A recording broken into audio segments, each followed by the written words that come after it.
اعوذ باللہ من الشیطان الرجیم بسم اللہ الرحمن الرحیم۔ خواتین کے لیے دو طرح کے حجاب ہوتے ہیں، ایک وہ حجاب جو اسے نامحرم افراد سے کرنا پڑتا ہے، اجنبی افراد سے کرنا پڑتا ہے، اور دوسرا وہ حجاب کہ جو اسے نماز میں کرنا پڑتا ہے۔ نماز کا حجاب اور نامحرم سے حجاب ایک جیسا حجاب نہیں ہے۔ جو نامحرم سے حجاب ہے ذرا سا مختلف ہے، اور نماز میں جو حجاب کیا جاتا ہے وہ ذرا سا مختلف ہے۔ نامحرم سے جو حجاب کیا جاتا ہے اس میں عورت کے لیے فقط دو چیزیں کھلی رکھنے کی اجازت ہے، باقی پورا بدن ڈھانپنا لازم ہے، واجب ہے۔ وہ دو چیزیں ہیں، چہرہ اتنی مقدار میں کہ جو وضو میں دھویا جاتا ہے، فقط اتنا چہرہ وہ کھلا رکھ سکتی ہیں کسی نامحرم کے سامنے، اور ہاتھوں میں کلائیوں کے جوڑ سے نیچے انگلیوں تک فقط اتنا حصہ کھلا رکھ سکتی ہے نامحرم کے سامنے، باقی سارا جسم چھپانا پڑے گا۔ سر کے بال سے لے کے پیر کے ناخن تک پورا جسم چھپانا لازم ہے۔ اگر کسی نامحرم اور اجنبی کے سامنے جا رہی ہیں تو ایسی صورت میں خواتین پر یہ سارا حجاب کرنا ضروری ہے۔ اور ایک بات یہ سمجھنا بہت ضروری ہے کہ نامحرم کا مطلب کوئی غیر بازار میں چلنے پھرنے والے افراد نہیں ہیں، وہ تو ہیں ہی اپنی جگہ پر، یا پڑوس میں جو افراد ہیں وہ سارے کے سارے نہیں ہیں، بلکہ بسا اوقات گھر ہی کے افراد ہوتے ہیں کہ جن سے یہ حجاب کرنا ضروری ہوتا ہے۔ مثلا دیور سے بھی اس طرح کا حجاب کرنا ضروری ہے۔ اگر دیور سامنے آ جاتا ہے تو اس سے بھی مکمل حجاب کرنا پڑے گا، فقط چہرہ اور ہاتھوں کا وہ حصہ کے جو کلائیوں سے ناخن تک کا حصہ ہوتا ہے، فقط اتنا حصہ دیور اور جیٹھ جیسے جو بالکل خالصتاً گھر کے افراد ہیں ان سے بھی یہ والا حصہ چھپانا ضروری ہے۔ اتنا حصہ کھلا رکھ سکتی ہیں، باقی سارا حصہ چھپانا ضروری ہے۔ لہذا نامحرم میں وہ سارے افراد آ جائیں گے کہ جس کی پوری فہرست کتابوں میں لکھی گئی ہے۔ ان تمام سے پردہ کرنا عورت پر واجب ہے۔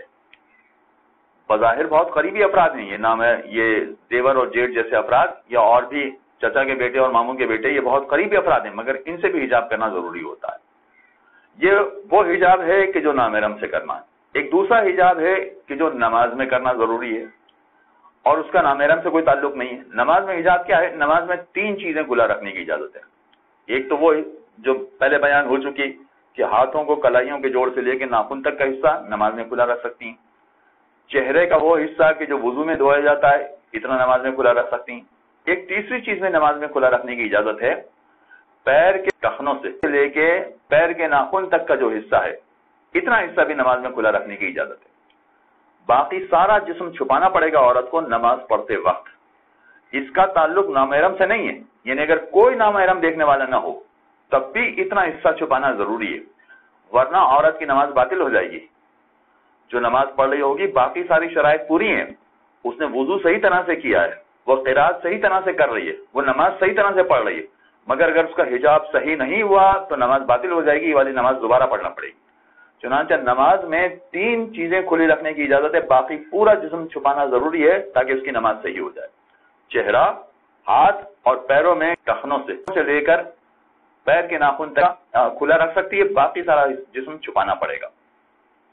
اب یہاں بات آ گئی ہے تو اس کو بھی بیان کرنا مناسب ہوگا کہ وہ پروردگار کہ عورت کو جب اپنے سامنے کھڑا ہوا دیکھتا ہے تب بھی بے حجاب دیکھنا نہیں چاہتا، وہ بے حجاب دیکھنا پسند نہیں کرتا، تو کیا پروردگار راضی ہو جائے گا کہ اوباش لوگوں کے سامنے عورت بے حجاب چلی جائے؟